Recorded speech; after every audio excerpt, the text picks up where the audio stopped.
నమస్తే, వీటీవీ ప్రేమికి స్వాగతం.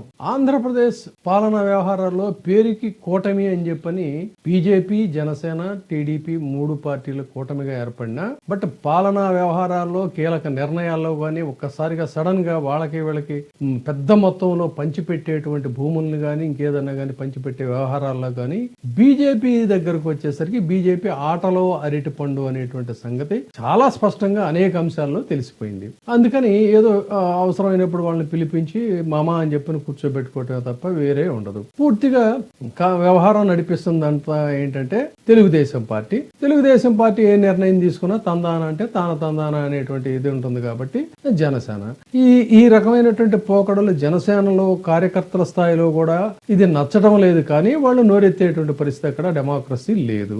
ఇది కదా ఓవరాల్ గా ఏ నిర్ణయాలైనా సరే తండ్రి కొడుకులు ఇద్దరూ కలిసి కలబడి తెగబడి ఇది చేసేటువంటి పరిస్థితుల్లో ఒక్కసారిగా బీజేపీ కూడా వాళ్ళకి గుర్తుకొచ్చింది. ఈ లడ్డూ వ్యవహారంలో మొదటి నుంచి తీసుకున్నటువంటి నిర్ణయాలు కానీ ప్రకటనలు కానీ వీటన్నిటి మీద కూడా వరుసగా నడుస్తున్నదంతా కూడా ఈ 2 పార్టీలే. బీజేపీ ప్రమేయం ఎక్కడా లేదు.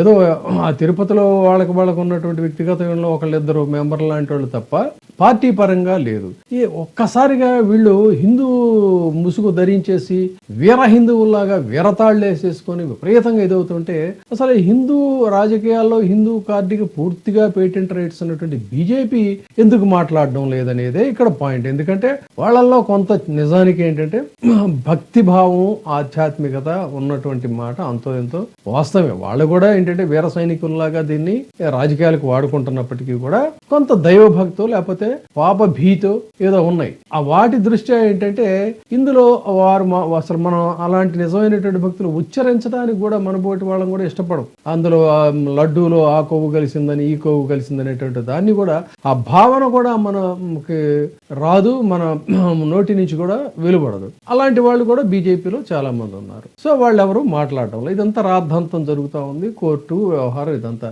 అయితే ఎప్పుడైతే దీనికి సంబంధించి ఇలా ఇది జరిగిందో దీని మీద అర్జెంటుగా ఇప్పుడు కూటమి అని చెప్పని చంద్రబాబు నాయుడు గారు 3 పార్టీలకు సంబంధించిన వాళ్ళని కూర్చోబెట్టి మీరు మాట్లాడరేంటి అని చెప్పని ఇచ్చారు. అంతటితో అయిపోలా. వాళ్ళ భజన మీడియాలో ఈరోజు బ్యానర్ హెడ్డింగ్ కూడా వచ్చింది. అసలు బీజేపీ ఎందుకు మాట్లాడడం లేదు ఏంటి అని చెప్పని. బీజేపీ ఎందుకు మాట్లాడడం లేదనేటువంటి సందేహం చాలా మందికి ఉంటుంది. చంద్రబాబు నాయుడు గారిలో అయితే సందేహం కాదు, అసహనంగా ఉంది. ఇదంతా నా మీదే బురద చల్లుతున్నారు అంటే మరి మాట్లాడింది మీరే కదా. కానీ మరి బీజేపీ ఎందుకు దీనికి మద్దతు ఇవ్వడం లేదనేటువంటిదే పాయింట్.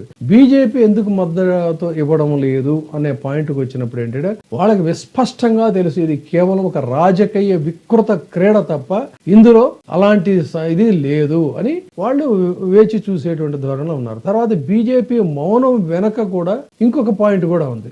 నిజానికి ఇదే కనుక ఇంత పెద్ద రాద్ధాంతం జరిగితే వాళ్ళు జాతీయ స్థాయిలో పెద్ద ఎత్తున ఉద్యమించడానికి కూడా వెనుకాడరు. కానీ అందులో వాస్తవం లేదనేటువంటి తెలుసు కాబట్టి ఈ ఎప్పటికప్పుడు జరుగుతున్నటువంటి పరిణామాలని వీటన్నిటినీ కూడా అటు అమిత్ షా గారు కావచ్చు, ఇటు నరేంద్ర మోదీజీ గారు కావచ్చు, వాళ్ళు చాలా కీన్ గా అబ్జర్వ్ చేస్తున్నారు. దీనికి సంబంధించినటువంటి నివేదికలు ఎప్పటికప్పుడు తెప్పించుకుంటున్నారు. ఆంధ్రదేశంలో ఏం జరుగుతుందనేటువంటి యొక్క ఆ పరిణామాలను కూడా వాళ్ళు పరిశీలిస్తున్నారు. వాళ్లే కాదు, రాష్ట్ర స్థాయిలో ఉన్నటువంటి బీజేపీ వారు సైతం మన 3 పార్టీల వాళ్ళని కూడా కూర్చోబెట్టినా కూడా మాధవ్ బయటకు వచ్చి లడ్డూలో జంతు కొవ్వు ఉందని అదని ఇదనేది అయితే మాట్లాడాల.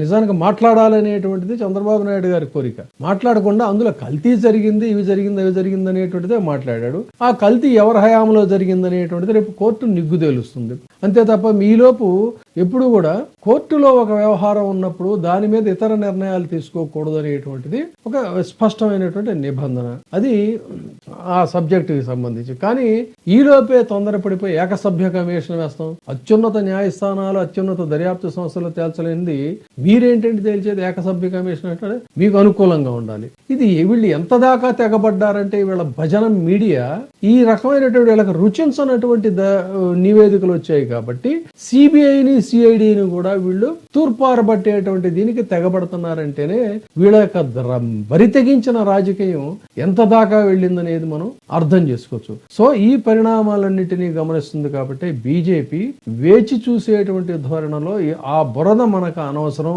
అనేటువంటి దీంట్లోనే బహుశా నాకున్నటువంటి సమాచారం ఏంటంటే దీని మీద మీరెవరూ మాట్లాడవద్దు అనేటువంటి ఆదేశాలు బీజేపీ రాష్ట్ర స్థాయి నాయకులు కూడా వెళ్ళాయి. వాళ్ళ మనోభావాలు కూడా దీని గురించి మాట్లాడటానికి ఇష్టపడటం లేదనేది తెలిసింది. అయితే ఏంటంటే వాళ్ళకు ఉన్నటువంటి అవగాహన మేరకు ఏది అడిగితే అది ఇద్దాం, ఏదైతే అది చేద్దాం, కానీ బురద రాజకీయాలని వీటన్నిటిని మనం పూసుకోవాల్సిన అవసరం మనకి లేదనేటువంటి ఒక స్పష్టమైనటువంటి రెండిటికి తేడా ఉందనేటువంటి దీంట్లో అయితే అటు అమిత్ షాజీ గాని ఇటు మోదీజీ గాని ఉన్నట్టుగా తెలుస్తా ఉంది.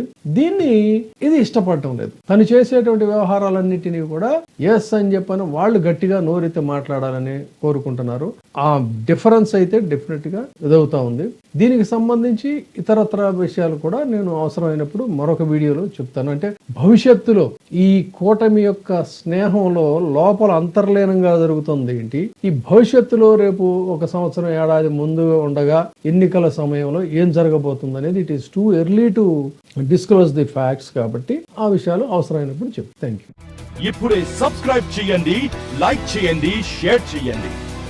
వే టీవీ ప్రైమ్, మీ ఉత్తమాభిరుచుల సమ్మేళనం.